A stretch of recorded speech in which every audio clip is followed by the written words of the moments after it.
बड़ी खबर आ रही है कि अमेरिका इजराइल हमले में खमनेई की मौत को लेकर अब पुष्टि हो चुकी है। देखिए, ईरान की तरफ से भी लगातार इन खबरों को लेकर कोई स्पष्ट स्टेटमेंट नहीं आया था, लेकिन अब इस बात की पुष्टि हो चुकी है कि यहां कि खमनेई जो है अपने दफ्तर में उस समय मारे गए जब ईरान, इजराइल और अमेरिका की तरफ से ज्वाइंट ऑपरेशन चलाए जा रहे थे। उसमें हमने अपने सर्वोच्च नेता को खो दिया, यह IRGC की तरफ से भी कहा गया। इसके अलावा जो वहां के स्टेट मीडिया हाउसेज हैं उनकी तरफ से भी यह ऐलान कर दिया गया है कि सुप्रीम लीडर इस हमले में मारे गए हैं। संजय सोई सर, अब सबसे बड़ा सवाल इस समय पूरे ईरान के सामने यह है कि आखिरकार नेक्स्ट लीडरशिप कौन होगी, क्योंकि ईरान यह बात जानता था कि सुप्रीम लीडर उनके टारगेट पर है। तो ऐसे में अब यह सवाल उठता है कि चेन ऑफ कमांड किसके हाथ में जाएगी।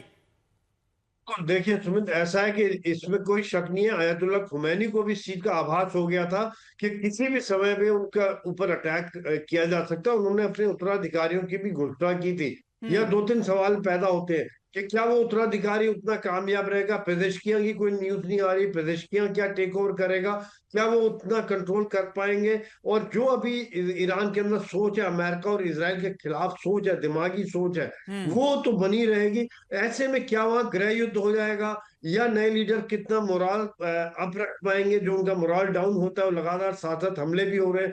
इस समय में देखा जाए तो अगले 24 घंटे एक लेवल रहेगा कि जहां पर देखा जाएगा ईरान किस प्रकार से रिटेलिएट करता है। और अगर रिटेलिएट करता है तो 48 घंटे में क्या वो लगातार रिटेलिएट करते पाएंगे जी,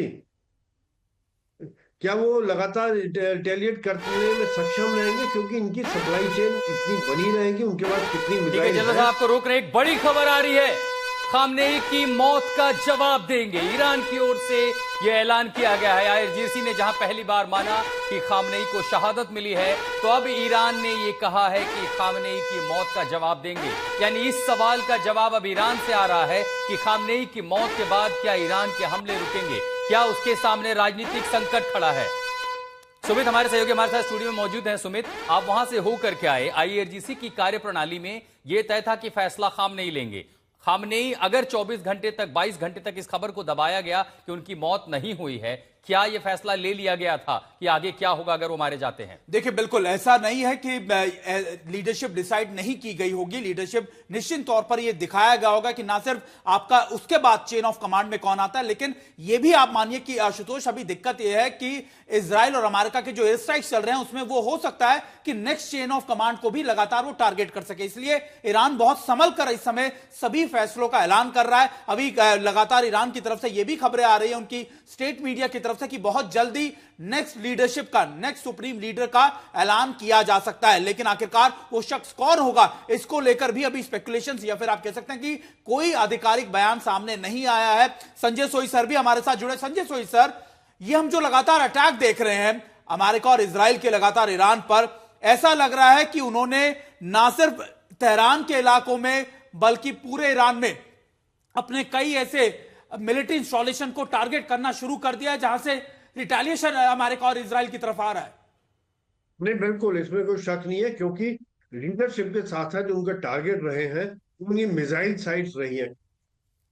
क्योंकि ईरान ने जो अपनी फिलॉसफी बनाई थी, एक थोड़ा बदलाव लेके आए थे कि मध्य पूर्व के बाकी देशों में अमेरिकन बेसिस पर उन्होंने टारगेट किया। यहाँ पर एक बहुत बड़ा चैलेंज आता है अमेरिका की साख पर, इजराइल की साख पर चोट पहुंचती है। जिस प्रकार से बहरीन में हमने देखा कि उनके नेवी के बेस पर उनके रडार स्टेशन को बर्बाद कर दिया, तो एक बहुत बड़ी चोट है। दुबई में जो हमले हो रहे हैं, दुनिया भर की फ्लाइट्स बंद हो चुकी है, दुनिया भर की इकोनॉमी इफेक्ट हो रही है। दुबई और ये मध्य पूर्व के देश अभी कह रहे होंगे आपने हमें वादा किया था बचाएंगे, लेकिन कहाँ बचा पाए, क्योंकि उन लोगों ने ऐसी बमबारी नहीं देखी है। ये बमबारी का जो समाज जो है वहां के लिए नया है। तो ऐसे में अभी ये लोग, सबसे पहला ये काम है लीडरशिप के बाद, जो उनकी लड़ने की क्षमता को खत्म करेंगे। फिजिकल लड़ने की क्षमता है, यानी कि मिसाइल साइट, रडार, ड्रोन जहां से बन रहे, रोडोर बनने की फैक्ट्रीज और जो उनके रडार सिस्टम है उनको खत्म करेंगे। साथ साथ जो अगली लीडरशिप है, जैसे सुमित आप सही कह रहे थे कि जो भी अनाउंस होगा, जैसे हिजबुल्लाह में क्या था, जो लीडर अनाउंस होता उसको खत्म कर देते थे। जो लीडर अनाउंस होगा फिर वो उनके टारगेट पे आ जाएगा। बिल्कुल हिजबुल्लाह के साथ उन्होंने यही किया था, चेन ऑफ कमांड को मारा और हर किसी को मिटाते चले गए। जब से ये युद्ध शुरू हुआ है 20 घंटे 49 मिनट युद्ध की नॉन स्टॉप कवरेज आज तक पर लगातार जारी है। और बड़ी खबर यही कि आखिरकार ईरान ने यह मान लिया है कि खामनेई मारे गए हैं। 79 साल के ईरान के सर्वोच्च नेता जो हर फैसला लेते थे, हर फैसला जिसके बाद ईरान की नीति, उसकी दिशा तय होती थी। लेकिन सुमित हमारे सहयोगी जब ईरान से लौटे हैं, आपने बहुत कुछ वहां पर देखा है। ईरान के वो प्रोग्राम जहां पर वो अपने हथियार, उनकी डिजाइनिंग, एक बार हमेशा ये कहता थी, दुनिया कहती थी कि ईरान के पास कुछ ऐसे हथियार जरूर हैं जिसका डिस्प्ले वो नहीं हुआ है। आज अगर ईरान ये कह रहा है कि ट्रेलर दिखाए हैं और इसका बदला लिया जाएगा, इस बदले में आखिर उसका संकेत क्या है? देखिए आशुतोष, एक बहुत क्लियर पिक्चर इस समय आईआरजीसी के सामने ये थी, वो कि उनको एग्जॉस्ट करना था ये डिफेंस सिस्टम, चाहे वो इजराइल और अमेरिका दोनों के हो। और देखिए इस बीच एक बड़ी खबर भी अपने दर्शकों को पहले बता दें कि दुबई में अमेरिकी एजेंसी के ठिकानों पर भी हमले किए गए हैं। लगातार दुबई के कई इलाकों में इस तरीके की खबरें मिल रही है कि दुबई में भी अमेरिकी ठिकानों पर हमले किए गए। ईरान का दुबई में सीआईए के ठिकानों पर हमले करने का दावा किया जा रहा है। इसको लेकर तस्वीरें भी सामने आई है। दुबई के ठिकानों को ईरान की तरफ से कहा जा रहा है कि ये वो ऑफिसेस थे, वो इंस्टॉलेशन थे जो सीआईए की तरफ से, यानी अमेरिका की खुफिया एजेंसी के लिए इस्तेमाल किए जा रहे थे, और इसी वजह से ईरान ने इन इलाकों में टारगेट किया है। देखिए इसी तरीके का दावा ईरान ने ना सिर्फ दुबई में बल्कि बहरीन में भी किया था, जहां पर उन्होंने बहरीन के कई इलाकों में यह दावा किया था कि उन्होंने नेशनल कम्युनिकेशन सेंटर्स को टारगेट इसलिए किया है क्योंकि वहां पर भी अमेरिका के military command and control centres का काम चल रहा था। इसी बीच ईरान ने एक और दावा किया है। ईरान ने कहा है कि दुबई में सीआईए के ठिकानों पर हमने हमले किए हैं। हालांकि दुबई की तरफ से अभी तक कोई आधिकारिक जानकारी इसको लेकर नहीं आई है कि आखिरकार ये बिल्डिंग क्या थी, ये रिहायशी बिल्डिंग थी या कोई कमर्शियल कॉम्प्लेक्स था। सुमित, या तो बहरीन, कतर में भी कई जगहों पर हमने उन जगहों पर देखे, ऐसा लग रहा था या तो कोई होटल या तो कोई अपार्टमेंट है। और संभवतः जो इंटेल एजेंसियां हैं वो आमतौर पर इसी तरह के इलाकों से ऑपरेट करती हैं। ये पूरी संभावना हो सकती है कि ईरान की भी, क्योंकि मिडिल ईस्ट में ईरान के लिए इंटेलिजेंस नेटवर्क कोई बहुत बड़ी बात नहीं है, तो संभवतः ये एक बड़ी वजह हो सकती है कि उन्होंने मार्क किया, टारगेट किया और बिल्कुल उसी तरह का ऑपरेशन चलाया जैसा ऑपरेशन मोसाद ईरान में चलाती है। देखिए बिल्कुल, अभी एक लार्जर पिक्चर को अगर आप देखें आशुतोष, तो सबसे इंपॉर्टेंट क्या है, एक पैटर्न इजराइल ने फॉलो किया हुआ है। इजराइल ने ये पैटर्न हमास के खिलाफ स्टार्ट किया था। लगातार हमास के खिलाफ पहले उन्होंने उनकी बड़ी लीडरशिप से पहले उनके बड़े इंस्टॉलेशंस को टारगेट किया। जब इंस्टॉलेशंस के ऊपर भगदड़ हुई तब उन्होंने बड़ी लीडरशिप को टारगेट किया, और फिर लीडरशिप के बाद जो नेक्स्ट लीडरशिप आई उसको टारगेट किया। यानी आपने किसी भी लीडरशिप को एस्टेब्लिश होने का मौका ही नहीं दिया।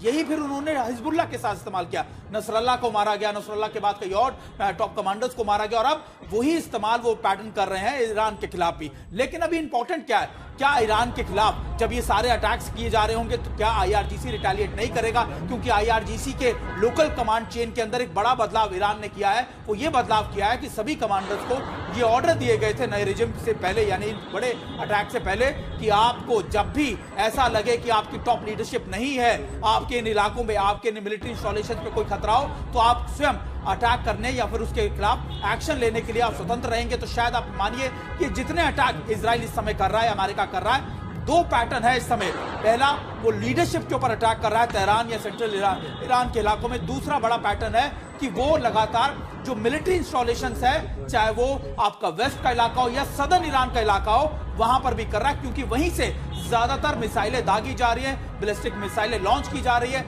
ना सिर्फ इजराइल की तरफ बल्कि अमेरिका के बेसिस जो मिडिल ईस्ट में मौजूद है। तो ये पैटर्न जो है बहुत क्लियर है कि जो डिसमेंटल कर रहे हैं मिलिट्री इंफ्रास्ट्रक्चर कैपेबिलिटीज को मार रहे हैं, अब उनके सर्वोच्च नेता मारे गए हैं। आईआरजीसी जहां फायर करेगा वो उसे ट्रैक करके उसे उड़ा देंगे। क्या हम देखेंगे कि अब एक बड़े लेवल का कोवर्ट ऑपरेशन भी ईरान में शुरू होगा, जो सेकंड लाइन है, क्योंकि जो सेकंड लाइन होगी वो जब तक तैनात होगी, तैयार होगी, या क्योंकि ईरान का जो ज्योग्राफी अपने आप में चैलेंजिंग है, क्या अब हम ईरान में उस तरह के कोवर्ट ऑप्स भी देखेंगे जो हमने लीबिया और इराक में देखा था? देखिए बिल्कुल ऐसा नहीं है, क्योंकि आप हर स्टेटमेंट को अगर आप गौर से सुने, चाहे वो डोनाल्ड ट्रंप की स्टेटमेंट हो, चाहे उनके आप मिलिट्री ऑफिशियल्स की स्टेटमेंट हो, या फिर आप कह सकते हैं कि नेतन्याहू की आप स्टेटमेंट सुन लीजिए, हर स्टेटमेंट वो कह रहे हैं कि ऑपरेशन लंबा चलेगा, ऑपरेशन चलता रहेगा, और ये हमारे बड़े ऑब्जेक्टिव थे जो हमने अचीव कर लिए। देखिए अब रिजिम तो आपने खत्म कर दिया, लेकिन रिजिम चेंज का क्या पैटर्न होगा, यह सबसे बड़ा सवाल होगा। क्योंकि अब नया रिजिम जो आएगा, क्या वो अमेरिका के साथ कोरिलेट करेगा, अमेरिका और इजराइल के साथ काम करेगा? क्योंकि अभी भी मसला सिर्फ इस बात का नहीं है कि देखिए नया रिजिम आएगा, वो कैसा होगा, कैसे काम करेगा। मसला ये है कि आखिरकार आईआरजीसी कैसे काम करेगा। आईआरजीसी एक महत्वपूर्ण आप कह सकते हैं अंग है, जो सीधे सुप्रीम लीडर को आप कह सकते हैं कि उनके कमांड में रहता है, ऑपरेशनल उनसे ऑर्डर लेता है। तो अब जो नया सुप्रीम लीडर आएगा, नया और रिजिम आएगा, वो आईआरजीसी का काम कैसे संभालता है, वो आईआरजीसी को क्या नए कमांड देता है, ये भी एक महत्वपूर्ण पहलू होगा।